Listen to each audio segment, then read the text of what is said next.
Thank you, and thank you all for managing to show up on the last morning roughly on time, which is impressive.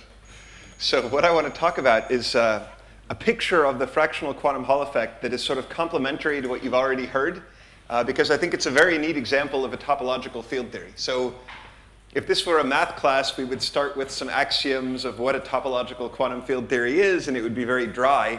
The good news is that here, without doing any hard calculations, really, I will skip some algebra, but trust me that it's stuff you could do on your own. We can see a lot of the magic of the fractional quantum Hall effect. And in particular, sometimes with field theory, you just formalize what maybe you already knew from wave functions or something like that. But there was at least one very big prediction that came out of the field theory for things like the Laughlin state that people didn't have any other way of getting. And that prediction turns out to explain a lot of experiments. It's actually related to the edge states and to Moti Heiblem's talk. As you heard from his talk, there's still a few things we don't understand, but there's a lot we do. So I would say, maybe, is that better? Better or worse? Better. A way to motivate it is the following. So you've already heard from several people, I think, about quantum Hall wave functions. So that's a very microscopic description. But we know that in reality, there will be, as we go to more and more electrons in particular, we won't have exactly that wave function. It's sort of like BCS. It's a model wave function, but it's not exactly the wave function of our physical system. So we want to capture, I would say, the universal physics.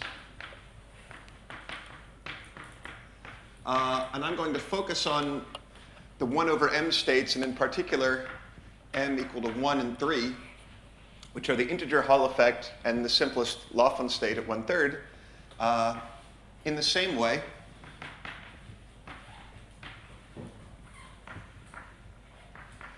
that Landau-Ginzburg theories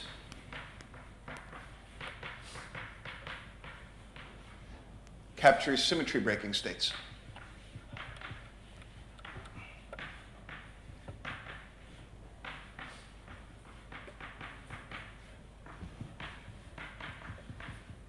So for example, if I were talking about the Ising model or a superconductor, we know that we can make a field theory where, and we can get a lot just from classical field theory, you don't need h-bar or anything, where we can expand the free energy density, let me use little f, I suppose, for density, as some kind of series in the order parameter and its derivatives.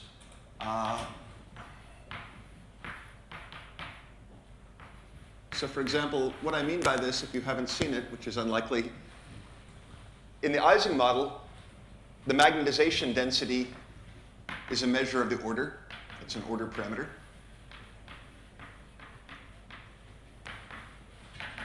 And Landau-Ginzburg, the spirit is we try to make the simplest theory we could. We make an assumption that the physics is sort of smoothly expandable in the order parameter and its derivatives, and we use symmetry to try to narrow down the terms. And as you probably know, if you make your first guess at how such a theory would behave, you would get mean field theory.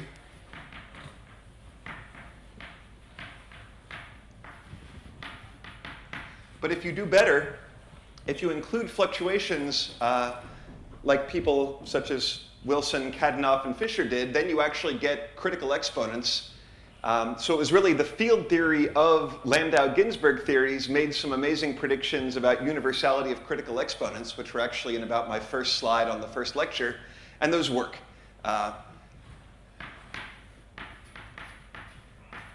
So better, you get critical points like the Wilson-Fisher critical point, for example. So you can get critical exponents, and there are various technical tricks we have to calculate those. So we're going to do something like that, except topological states don't have an order parameter in this sense. And we use this word topological, and a deep consequence of that is we're going to be dealing with theories that don't depend on spatial scales or time scales or energy scales.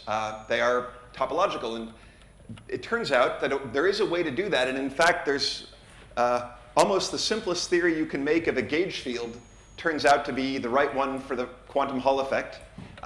So let me remind you of three kinds, or tell you three kinds of abelian gauge fields, two of which you've already seen, and the third is going to be the hero of today. So this was one kind of theory. So what we're doing for the quantum Hall effect is going to be totally different in the details, but similar in spirit. And remember, when we're thinking about a superconductor, for example, a superconductor is, the Ginzburg-Landau equation is just an order parameter theory like this, except the order parameter is for a wave function of charged 2e bosons, so it winds up being coupled to the electromagnetic gauge field. And that gets you a lot of stuff like vortices and phase transitions and so on, but it doesn't get you everything. It doesn't get you the quasi-particle gap and things like that. So in general, you tend to get universal properties of the ground state out of this kind of theory, but maybe not as much about bulk excitations. Okay, so three kinds of U1 gauge field.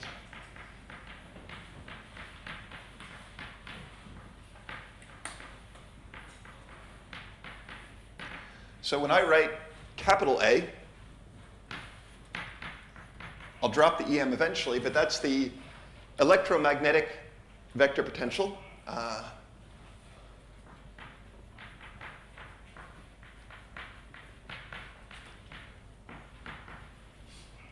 And that has a gauge invariance that you probably remember.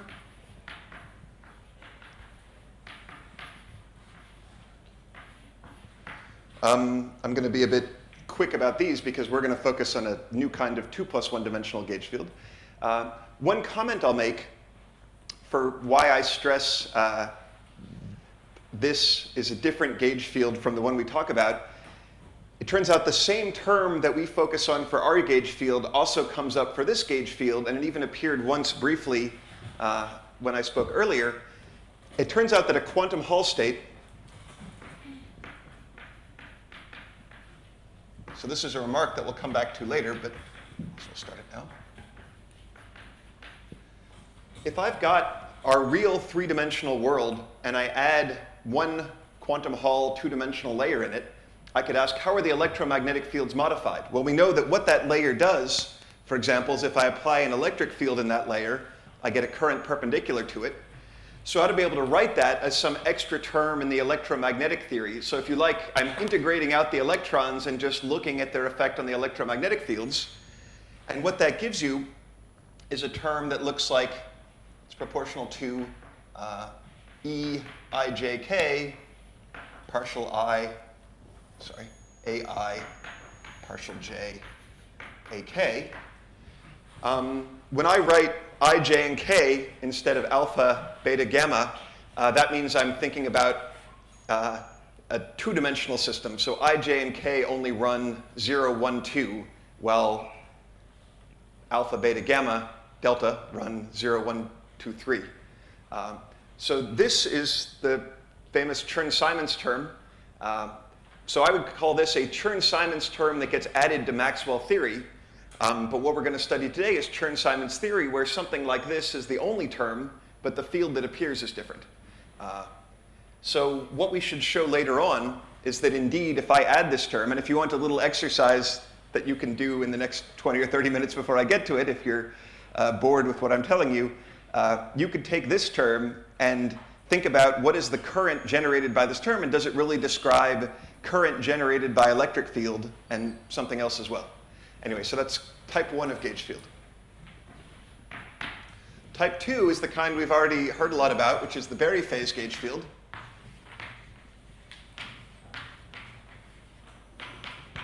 Let's say in a crystal. I could write that as A, let's give it a K index, where that one, just for completeness, is UK minus I grad K, okay. And that has the same kind of gauge invariance, but it's generated when I make a phase change on the reference wave function. So if I take U sub k goes to e to the I chi of k, U sub k, then AK will shift by a gradient, much like that one. So the third kind is the hero of today, And in principle, and people have done this, but it's a lot of work, you could start with a quantum Hall system and integrate out the electrons and construct this field out of them. What I'm going to do is show you that it has all the right features you would want and make some new predictions, which we can actually check. So type 3 is sometimes called the statistical or internal gauge field.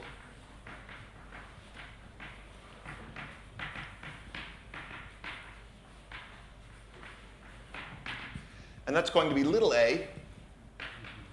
And this is going to only live in 2 + 1 dimensions.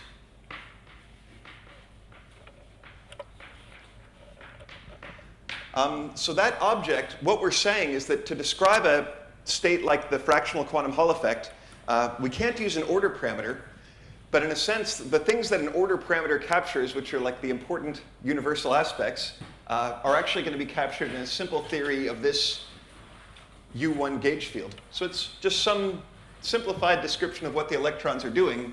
So I'm going to write a theory and then sort of go through historically, why did people figure out that this was probably a useful theory for something about the fractional quantum Hall state, and then cover 2 surprising predictions it made. So okay, when you've got a U1 gauge field, your first guess might be, well, this is a U1 gauge field, and we know how to write a theory for that. There is a Maxwell theory that we're all used to.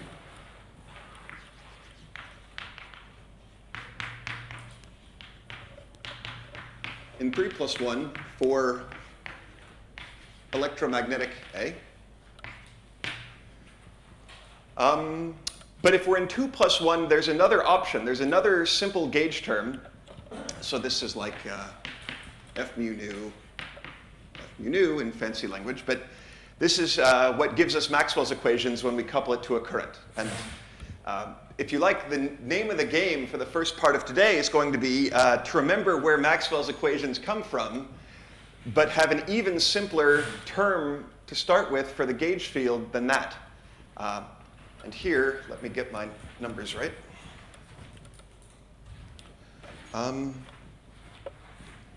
So I want to think about the following theory, Lagrangian density in 2 + 1.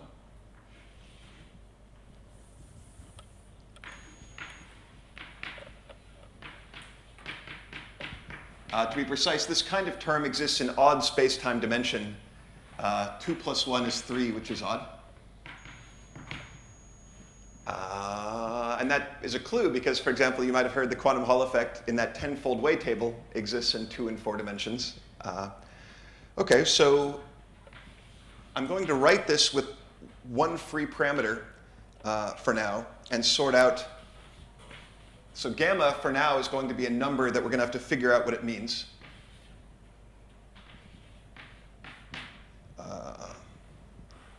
And here, since now we're going to live in 2 + 1, I'm going to go back to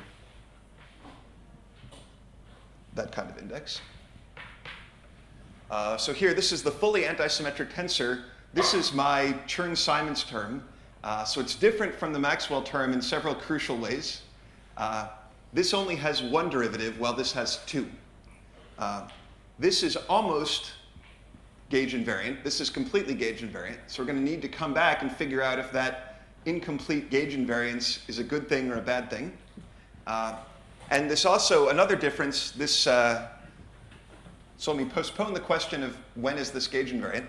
And I should add, the same way that Maxwell's equations are kind of boring if you don't have any charges or currents, we should add a term to couple this to charges and currents, which I'll write as just A mu, J mu. J is some source, like whatever the quasi-particles of my theory are. They could be electrons for the integer quantum Hall effect. They could be anyons in the fractional case. That will be a source of these fields, the same way that I should add a current to make some non-trivial electromagnetic fields. So this is Chern-Simons theory.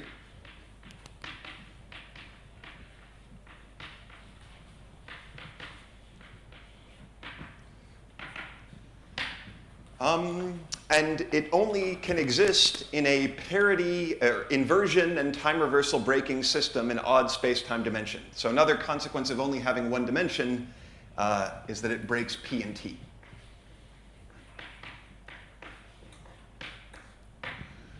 Okay, so now we have a challenge that we can approach with classical field theory. So only at one point in this lecture are we really going to need h-bar very much, and we don't need it right now. We could ask, well, I know what the Maxwell term does. If I've got a Maxwell term in sources, then when I put down a charge, it generates electric field. When I put down a current, it generates magnetic fields. So what does this theory describe? And this is why people first wrote it down, because it was known that there's a neat thing that this theory does. So we're living in 2 + 1 dimensional world. And why people thought this might be a good theory, aside from the fact that the quantum Hall effect certainly breaks time reversal, is the following. We want some way to capture one of the magical properties of the fractional quantum Hall effect, which is that the quasi-particles are not fermions or bosons, they're anyons. So the goal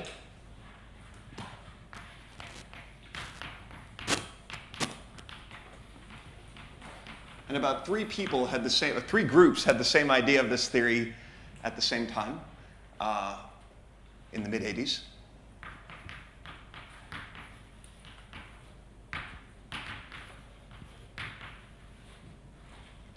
We're going to capture fractional statistics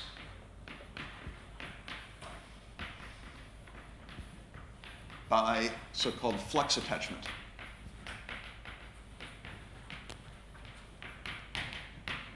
So I've got quasi-particle A and quasi-particle B, and I would like it to be, so we're not doing Majoranas and non-abelian statistics. We're just doing abelian statistics like in nu = 1/m to make our life easy.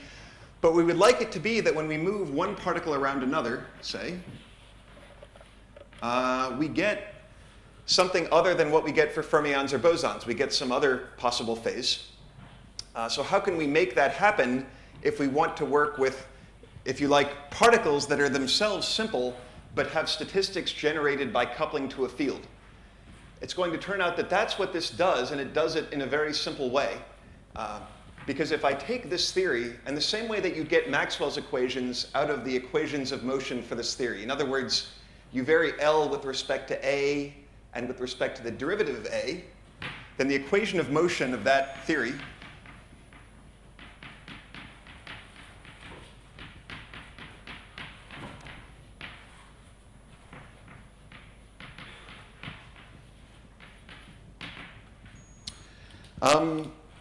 winds up being pretty simple. So I can write it as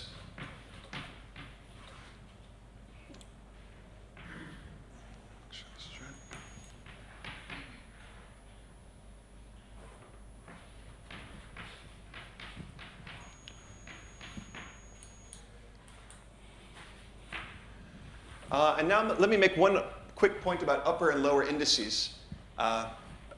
Normally, we raise upper and lower, and this is kind of a technical point, but it is important for what comes later. Normally, we raise and lower indices with the Minkowski tensor or with the metric tensor, if you want to be fancy. Here, effectively, we're raising and lowering indices with this fully antisymmetric tensor, which means we never had to use a quantity with units. We never had to use a metric. And that's going to show up when we think about what is the spectrum of the field theory here. But for now, we're just doing the classical equation of motion of that theory. It looks like this. So what does this describe if I get rid of all the indices? Well, let's think about producing just, let's take the J0 component. So that's charge density, meaning I've got some quasi-particle just sitting there. What do I get? Well, I can integrate both sides over some spatial region, and I'll get an equation that looks a little bit like something in electromagnetism, but with an interesting difference.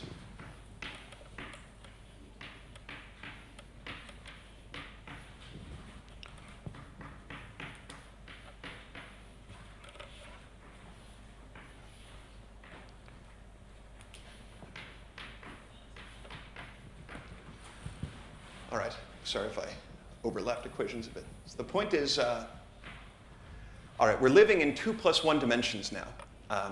If you think about it for a moment, a U1 gauge field in 2 + 1, we're used to having 3 electric field components and 3 magnetic field components when we work in 3D.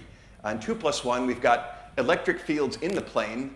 So if you like, we've got EX, EY, and BZ. And this, well, this is the curl of A. This is the magnetic field. And this is the particle density in a ring.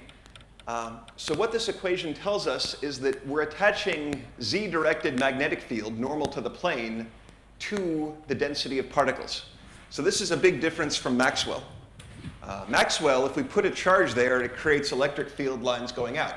In Chern-Simons, if we put a particle down, we conclude from that that a particle generates, it has attached to it a flux tube, if you want, of Aronoff-Bohm. Whoops, I skipped ahead. It has attached to it a flux tube of the Chern-Simons flux. So we've got our particle, A, but we should think about, the particle is living in the plane, but there's some, if you like, little tube attached to it with a finite amount of BZ flux.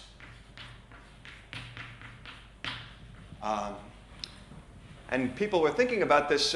Steve Simon mentioned the Jane wave functions in the composite fermion construction. One way to think about those wave functions is that you're adding magnetic flux to the particles.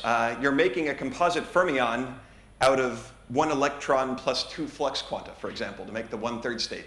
Here it's a bit different because for the 1/3 state, we'd be thinking about fractional quasi-particles. We're not thinking about charge E, we're thinking about charge E over 3.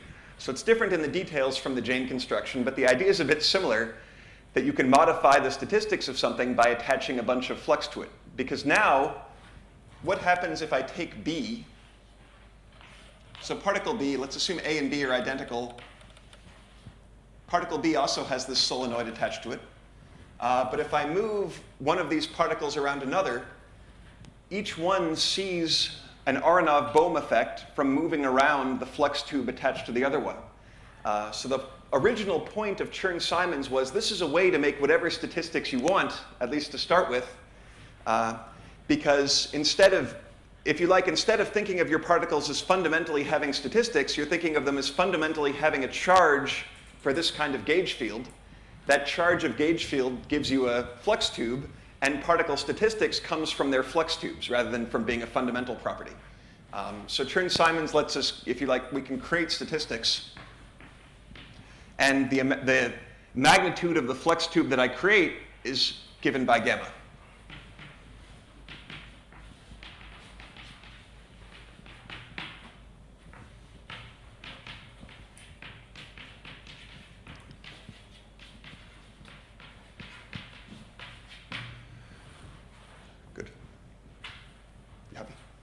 Okay, so the specific relation is that the statistical angle, something that would be 0 for bosons and pi for fermions, you can do a bit of counting. There's a subtle factor of 2, and the Les lecture notes and various review articles by people like Wen will go through all the details. This is the statistics angle we create. So if we wanted pi,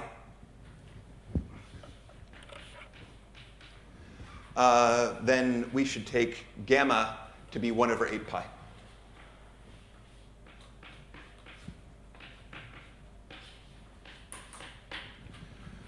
Okay, so that's a start. At first glance, it looks like we at least have another way of thinking about something we already knew, which is not always the point of physics. I promise you that by the end, we should get something we didn't know before. I will speed up a tiny bit. So now I can get rid of that parameter gamma and say, if I want to talk about the Laughlin state, I'm going to take this to be,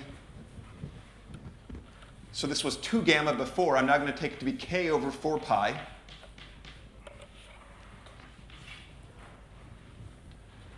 Forget about the source term for the moment now that we used it, where k equal to 1 might be the integer Hall effect. K equal to 3 might be the nu equal to 1/3 Laughlin state. That's our conjecture. All right, so now we better address something that might have worried you before. Is this action gauge invariant? So what if we take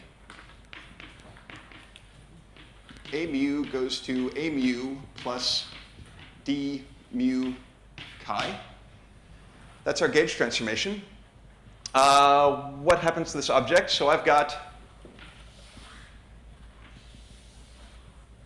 an epsilon. Let me forget about the factor in front. I just want to see, if this were like Maxwell, a nice thing about Maxwell is that it doesn't change at all.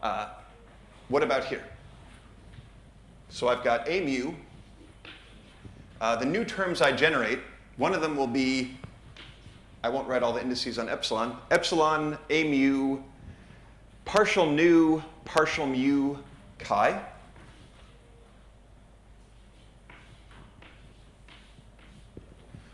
So that's the first term I create. That was by gauge transformation this field. But that's actually 0, because remember, epsilon is antisymmetric in all the indices. These partial derivatives commute and epsilon anticommutes. So that one gives me 0. But there's another term left that you might worry about, which is the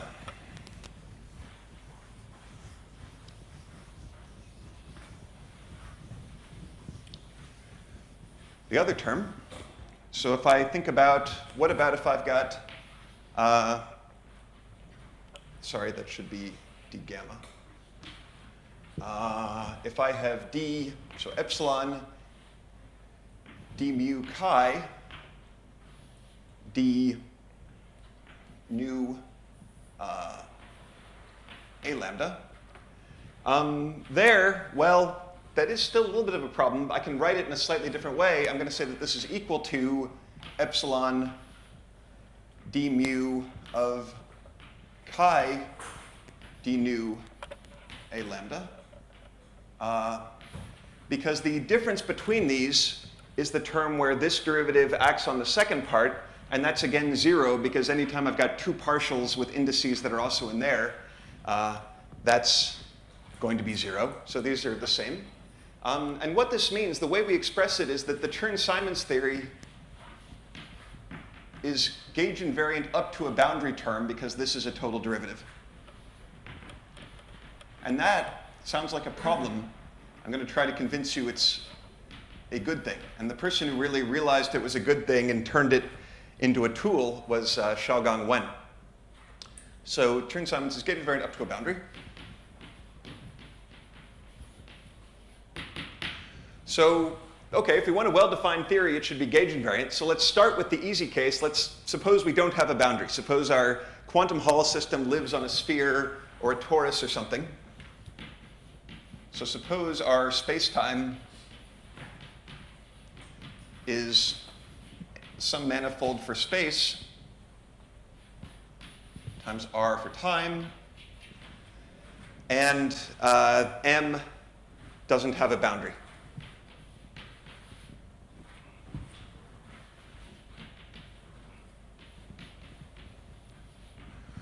Okay, so what is this theory going to look like? And at first glance, it seems like it has to be trivial, but it's not quite trivial. But it is the simplest spectrum of a field theory you'll ever run into. So I told you before that we're living in a world that doesn't have any rulers or clocks. There are no finite length or time scales, and that means there are no finite energy scales. So, but this is a Lagrangian. I could make a Hamiltonian. What could the energy spectrum of such a theory look like? Another way to state that is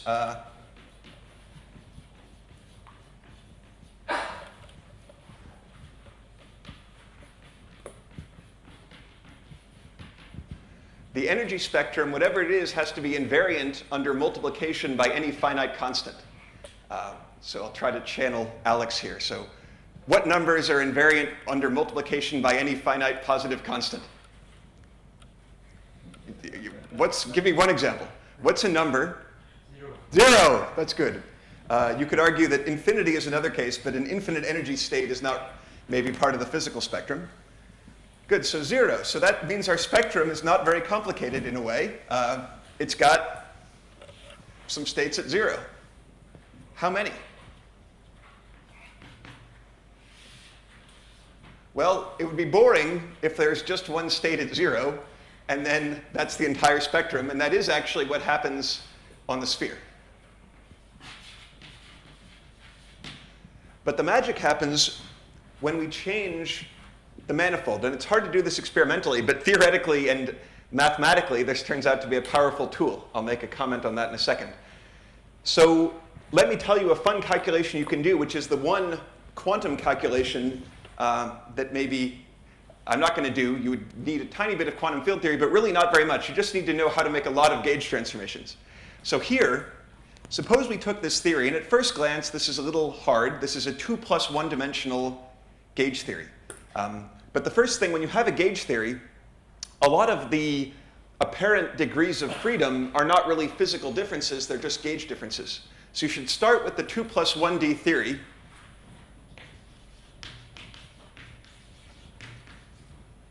The approach to solve Chern-Simons theory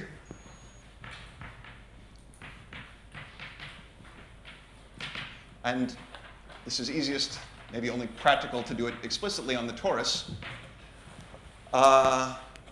Fixed gauge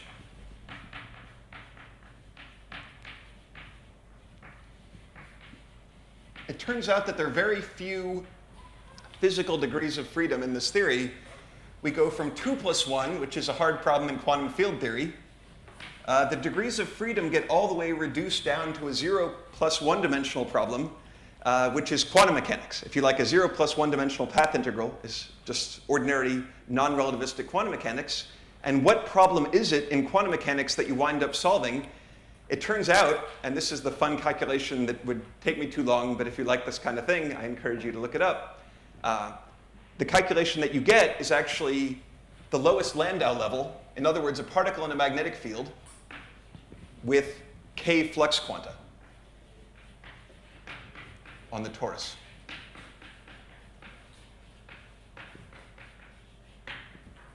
So in other words, if I'm on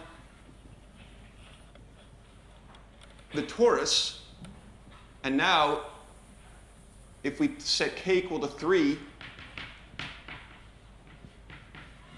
then there are 3 ground states, all at 0 energy, and this is what we call topological degeneracy. And to make clear that it's topological, it turns out that mathematicians love Chern-Simons theory. It was the birth, maybe, of quantum topology, a way to calculate topology using quantum mechanics. If I take this simple abelian Chern-Simons theory on a manifold M of genus G,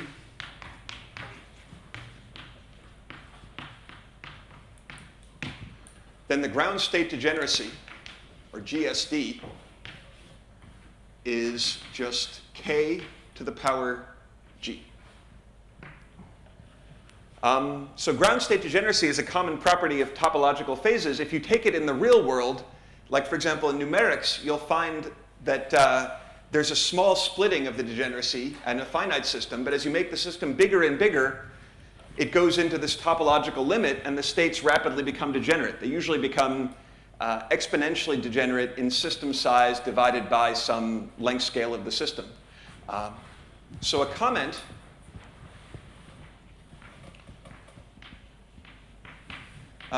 you can do more complicated Chern-Simons theories on more complicated manifolds. And in particular, what the largest part of Witten's Fields metal is that if you solve Chern-Simons theory on a manifold that is much more complicated. So here we did some 2-dimensional closed manifold times time, and we got the simplest topological invariant, which is the genus. If you do it on a manifold which is the complement of a knot in 3D, then you can use the solution of this theory basically computes the Jones polynomial of the knot. So in other words, just by doing a physics problem, the physics problem knows enough about topology to calculate something that had previously won a Fields medal for von Jones, what's maybe one of the most important topological invariants of knots, where a knot can be quite complicated, a lot more complicated than the torus. So that's why mathematicians like Chern-Simons theory. Let me get back to why physicists like Chern-Simons theory, at least some subset. So now might be a good time for questions. Now we're going to ask So that's what happens if I don't have a boundary, which let me dodge this gauge invariance problem. Questions, or should I just keep going? I hope some of this is making sense. Yes? This topological degeneracy, is it enough to claim topological law? So you mean if I'm studying some system and, and I find that it has such a degeneracy, is that a proof of topological order? I guess the challenge is to prove that it's not some kind of symmetry-related degeneracy. Like, for example, if you had, but I think I would say there are ways to differentiate in practice between it and symmetry breaking order. So it's at least a very strong clue. I mean, if it's, I don't know that it's a, I think if you can rule out breaking of symmetries, then the degeneracy has to be topological in some cases that we know, like Lieb-Schultz-Mattis cases. In general, a topological field theory is characterized by, like in an axiomatic way, by a couple of pieces of information. One is ground state degeneracy, one is the braiding statistics, if you like. You might not be able to tell exactly which topological theory you had, but I think you could tell it had some kind of topologically non-trivial theory. Good. Yeah, oh, no, another question? Sorry. Yeah, so what happens if you take sort of a small with the 1D limit of 2D system? Yeah, then the degeneracy, you can convert from a topological degeneracy to a symmetry breaking degeneracy. So the case I know about is to take, okay, instead of a two-dimensional Landau level, think about solving quantum Hall problems on a cylinder where now the Landau levels look like sort of, the Landau gauge states in the lowest Landau level are like stripes in the plane. Now the stripe gets folded around. Then what happens in this particular case is you see the ground state degeneracy even in the finite system, but you shouldn't really think of it as topological in the 1D case because it comes about because of a weird symmetry of the Hamiltonian. The fact that the momentum conservation, okay, in the plane there would be momentum conservation of the interaction which would apply both along x and along y. Now we only have x, but the ghost of momentum conservation along y is sometimes called center of mass conservation along x, which means that if I've got a two-body interaction that hops one of these that way and one of these that way, the total center of mass is conserved by the two-body interaction.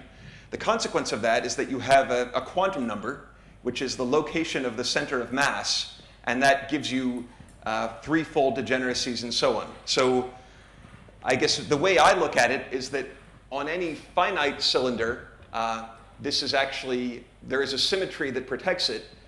When the cylinder becomes strictly 2D, then you no longer have the symmetry. So for example, if I took this problem and I perturbed it slightly, I would split that degeneracy. But the splitting would go to 0 as I made it larger. So that's one case I know where symmetry breaking and ground state degeneracy are, I think, strictly different things. But you can fine-tune, you can give the system an extra symmetry, like the center of mass symmetry here, that gives you something that looks like topological degeneracy. But I think you can tell it's not topological degeneracy because you can split it. Good. So, others? Yeah. Yeah, so when you do your change of gauge and get this term, how exactly was it you interpreted it as a boundary? I just mean it's a total derivative. So I could do integration by parts. So this is appearing in a path integral, which is an integral over d2x dt. So if I had a boundary, I could move this term to the boundary. And if I don't have a boundary, then I don't need to worry about it. But if I do have a boundary, that's a good lead-in. What if we, real quantum Hall systems are like on a disk? Maybe they're a square, but there's something that is open. So what if we have this problem? We've got LCS and a boundary. Now we're in an interesting situation because we have a problem. We shouldn't be allowed to use a theory that's not gauge invariant. And the solution is that the theory is incomplete without something on the boundary.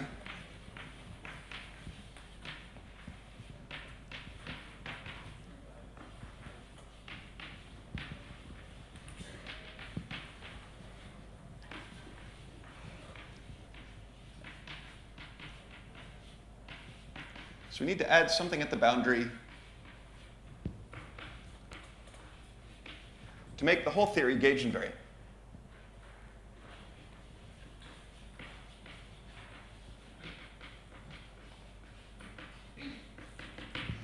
And I was going to sketch what you need to add, but I'm not sure if I have time, and it's not that important in the details. But we need something whose gauge invariance will balance this out so that overall the theory is gauge invariant. And it should live at the boundary, because I can at least move whatever the problem is to the boundary. So let me write down a theory at the boundary and claim that you can basically derive it from the bulk. And at least we'll check that it has one property that it should if it comes from the bulk theory. And this is the theory of chiral Luttinger liquid edge states. Fancy name. But this is the picture that all those theoretical comparisons, at least many of them in Modi Hablam's talk, come from.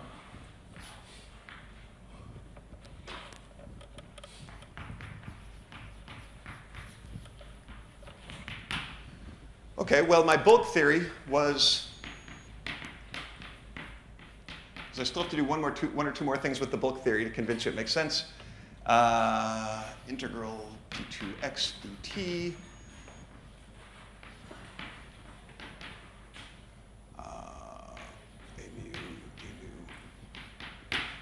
Okay, L boundary.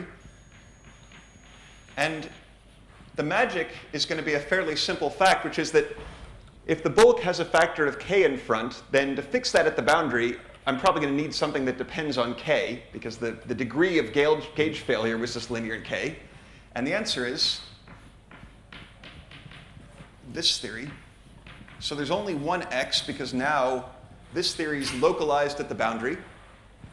And I'm going to write it in terms of a boson. So phi is just a 1 plus 1d boson. So this theory has its own little problem. So Luttinger liquid, if you haven't heard that term, that's the idea that a lot of fermionic one-dimensional systems are actually simpler in terms of a bosonized representation. So this is different from the normal Luttinger liquid. The normal Luttinger liquid would have a dt squared phi and a dx squared phi. This only has the cross term. And that tells you already that something is weird, because if you've got a Lagrangian that's first order in time, what is the Hamiltonian? And a clue is that the answer is the same as to my previous question. Because remember, how you go from the Lagrangian to the Hamiltonian involves, well, you take some product of derivatives and subtract, but this says that h from that boundary is identically 0. So it's definitely not your standard one-dimensional wire to start with. But this is actually required, because remember, we said this was forced by the bulk. The bulk didn't have any finite energy scale, so we better get something which is doesn't have a finite energy scale. So if I just had this term, we'd get 0. What we assume is that at the boundary, some non-universal details of the confining potential give me another term.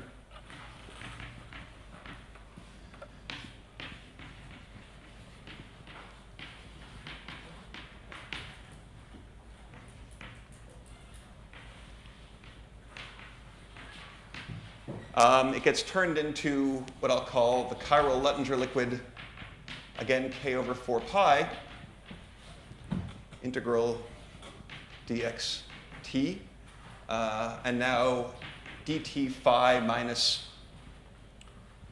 v dx phi times dx phi. So I added one extra term, which would be like v dx phi dx phi. That term doesn't have any topological significance. It's just saying that the existence of the mode at the boundary is forced by the bulk. How fast it moves is not really a topological fact. That doesn't come from the bulk. That comes from how steep the confining potential is and details like that. But the main point of this prediction by Wen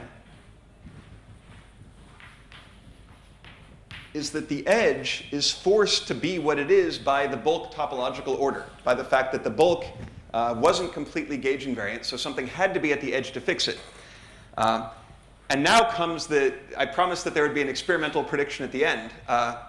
So ordinary Luttinger liquids, people, chiefly Kane and Fisher, had worked out how tunneling works into ordinary Luttinger liquids. It's pretty simple to generalize that to tunneling into chiral Luttinger liquids. And what you find is a prediction, which is that by just doing measurements at the edge, you can measure something related to K, where we originally derived K as some integer that we should fix to get fractional statistics.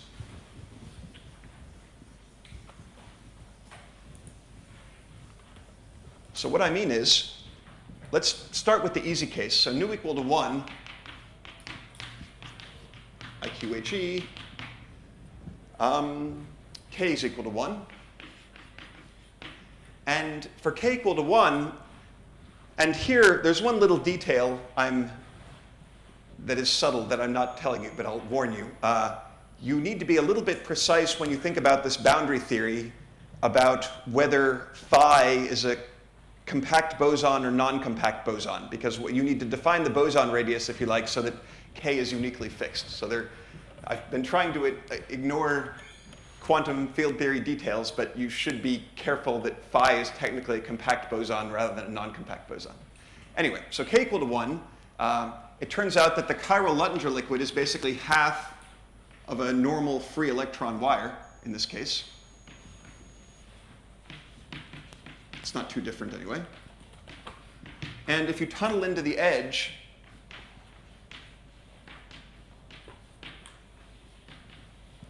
tunneling gives what we call ohmic behavior, that the current, that's an I, not a 1, the current is linear in the voltage. So that's not a big surprise. That says that, OK, if you take this theory and you study the edge of the integer quantum Hall state, which is more or less a free electron system, you get the same tunneling current that you would get for a wire. What about K equal to 3? So theory predicted, again, before the experiment, even by a while, that I should be highly nonlinear. So it's not a gap system. This is a gapless theory of the edge. But if you like, the fact that the edge has fractional quasi-particles, and it was forced to because the bulk had fractional quasi-particles, means you should get some strongly non-ohmic behavior. And this is actually seen. Whether you see exactly 3 is hard to say. Maybe you see more like 2.8 or something. But you get strongly non-ohmic behavior at the edge.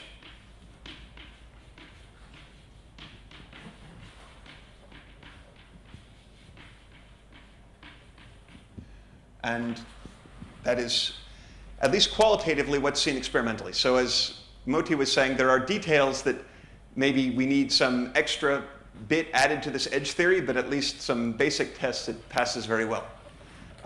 And you could try to go through and do this for more complicated edges. To make the Jane sequence, to make the hierarchy states, there you basically just have more abelian fields. You've got, say, several different kinds of particles with different statistics with respect to each other. This integer K becomes a matrix of integers, the so-called K matrix. But basically all the abelian quantum states, quantum Hall states, which, as Steve said, are 95% of all the states we observe, in fact, not just the Jane states, but even some others, everything that's not non-abelian seems to be captured by some kind of theory of this type, where there's bulk topological order, which is gapped, and then at the edge, there is some chiral Luttinger liquid, basically a one-dimensional metal, but the details of that metal are very dependent on what was going on in the bulk. And then I think there's one last thing. I can have 5 more? That's okay. One last thing we should check about this theory, that it makes sense. So actually, before I think that was what I wanted to say about the edge. So any questions about the edge? Yes? What's the relation between K and I? Yeah, so that's this question. Okay, I think let me do it quickly. So that's this challenge of how do you derive the edge. Basically, we say it as the gauge degrees of freedom become dynamical. I do have a note on that. But basically, A is, I would say that phi at the boundary is really related to chi, the gauge transformation that I used for A. And let me try to write 1 or 2 lines of algebra to show what I mean by that. So basically, I can take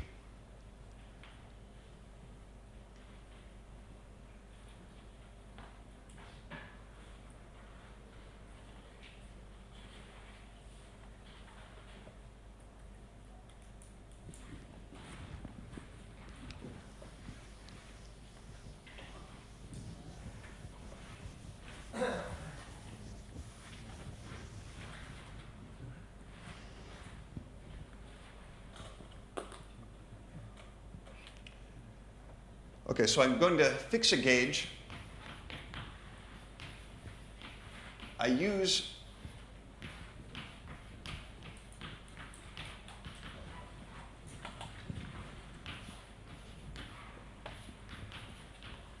so I can make A0 equal to 0. The 0 component of the gauge field is 0. That uses up most of my gauge freedom. Then the equation of motion for A naught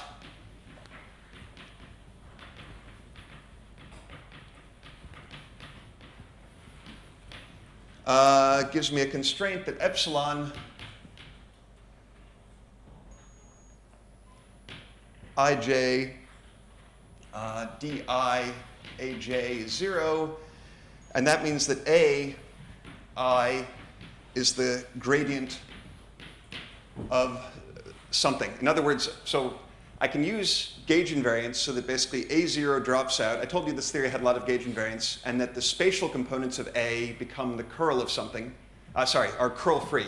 If they're curl-free, then they're the gradient of something, and this is ultimately going to be my boson.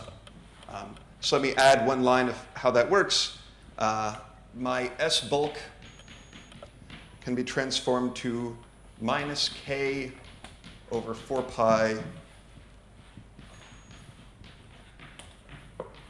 d0 dy phi minus dy phi.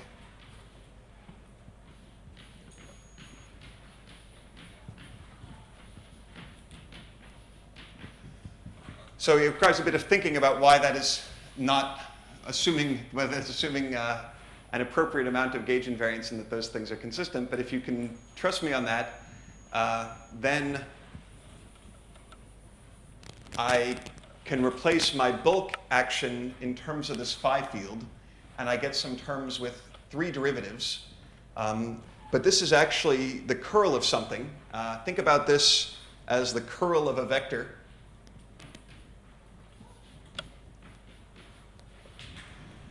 In the bulk, and then if I'm integrating that d2x over something with boundary, I can move this to k over 4 pi integral v dot dl, where this vector v is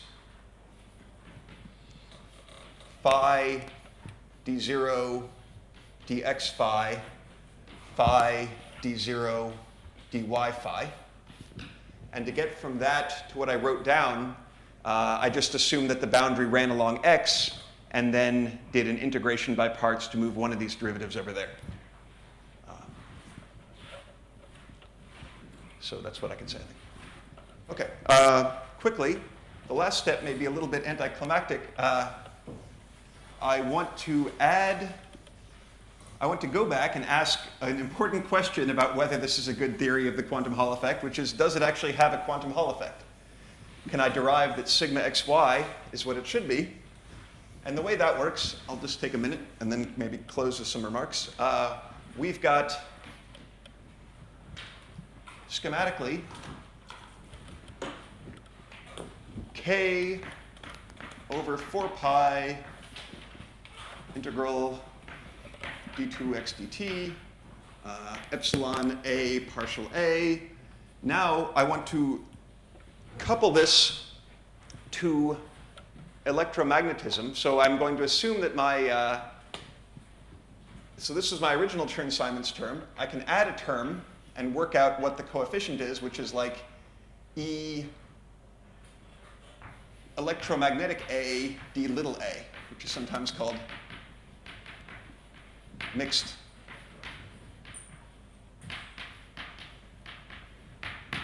And where this comes from, if you like, is I've assumed that the particles that generated the Chern-Simons fluxes were also electromagnetically charged particles, and then I got rid of those. That was one integration step. And then the second integration step, okay, let me write this separately, two different terms.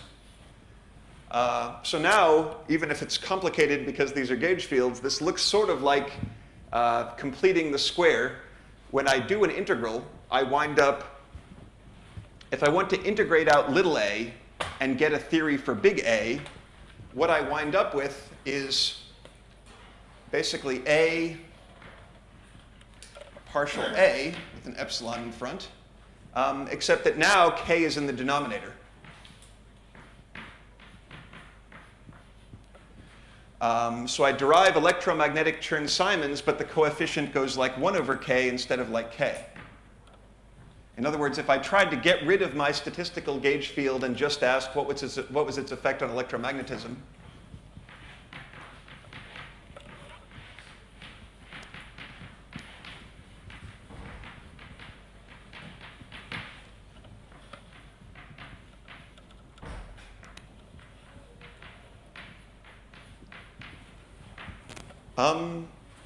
then the last step is to show that this is the quantum Hall effect. Well, let's think about that.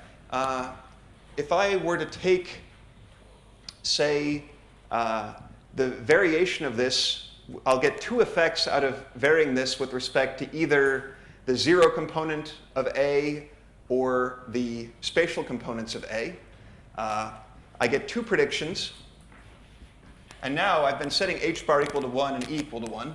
I mean, it didn't matter for the topological part, but it matters for the details of that term. The predictions are first that sigma xy is equal to e squared over h times k times e, which makes sense because, first of all, there's a factor of 2 that comes in, but I've got a 2 pi in the denominator. 2 pi times h bar is h.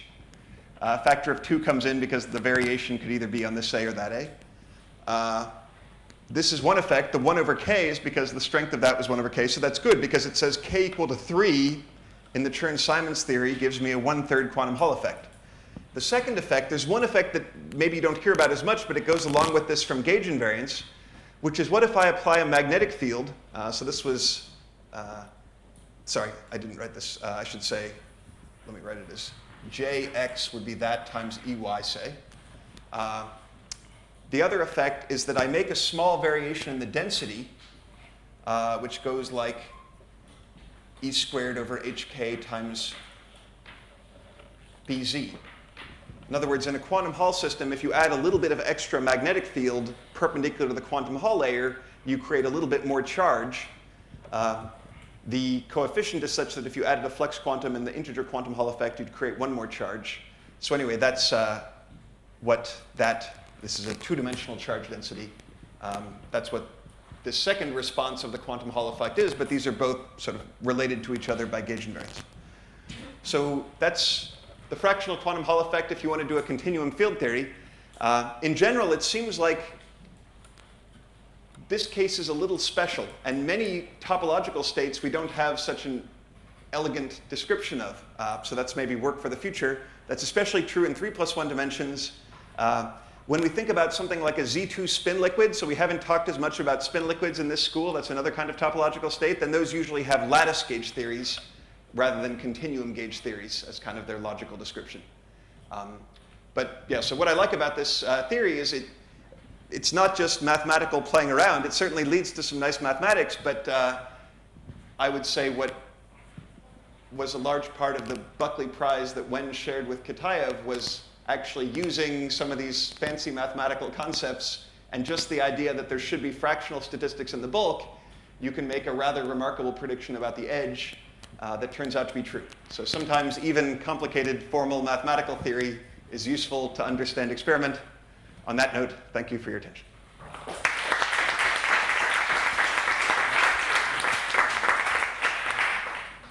Any other I was going to be fit with the experimental theory. What prevents me from adding the term dq phi squared to your boundary? So you can always add extra modes at the boundary. So for example, our picture, this is the so-called edge reconstruction that Modi talked about. If you like, let's think about a quantum Hall edge of the state we talked about. So we would say that we've got FQHE, and we found one mode that was chiral going around the boundary. If I added dt phi squared, that's certainly allowed, but what that will in general do, okay, let me think about, okay, one thing I know is possible. Let me come back to maybe this may not fully answer your question now that I think about it. You can certainly add more non-chiral modes at the boundary, where nothing prevents me from adding an ordinary wire with modes going in both directions that doesn't have any impact on the bulk. So there are, if you like, the bulk guarantees that some set of degrees of freedom have to exist at boundary, but those don't have to be the only degrees of freedom. Those are the ones that are kind of topologically forced. If I So were... what I understand from what this lecture was that those modes are typically gapped or something like that. So here, Well, it seems experimentally they may not be, but yeah, so here there's at least, I think that the theorem would be that we believe there has to be at least one gapless mode forced by the bulk, and it has to have a preferred direction. if you have dq phi squared, you have two. But I think that that mode will not be chiral, so that would be like this situation where I had one from the bulk and then I added an extra non-chiral node. So I would say, I think what's conserved is the chiral central charge. In other words, the central charge of the right movers minus the central charge of the left movers, that's going to be 1 for these edges. So I think if you add extra, ordinary quadratic modes, like dt phi squared minus dx phi quantity squared, that moves both left and right? So I think that's like the extra non-chiral node. Well, it changes the velocity. So you have one mode that goes faster than one move. Oh, so you just mean, well, They have asymmetric dispersion. I see. So you mean the same phi, not a different phi. Yeah, Okay, phi. got it. I don't want to put more phi. Right, okay, so that would be more phis, yeah. So I guess, so what forbids this? I mean, I think you could argue that I don't think it can be generated by the bulk because the bulk can only generate terms whose Hamiltonian is 0. So it'd have to be generated completely by the boundary.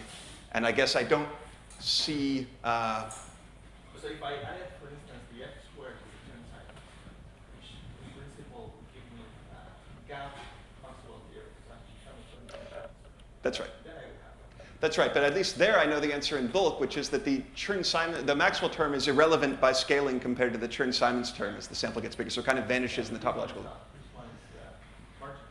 That's right, but I guess I would imagine that if I could make the bulk bigger and bigger and scale that to 0 and then construct the edge, it would have to be small. But yeah, I don't see an obvious answer why. So just to understand, this is not. Is this adding will this add a left mover or will it just change the velocity of the? It gives you I think some dispersion is. Yeah, some dispersion is fine. dispersion. Yeah, I think that's okay. The only thing I think that will have to be conserved is this. More question? Let me think about it more. No one? Oh, first question. Yeah, sorry. Is there an easy way to see how the particle statistics is changed by adding this flux tube? I mean, is it just a tedious calculation? Not really. It's the so-called Aronoff-Bohm effect, which is saying that if you like,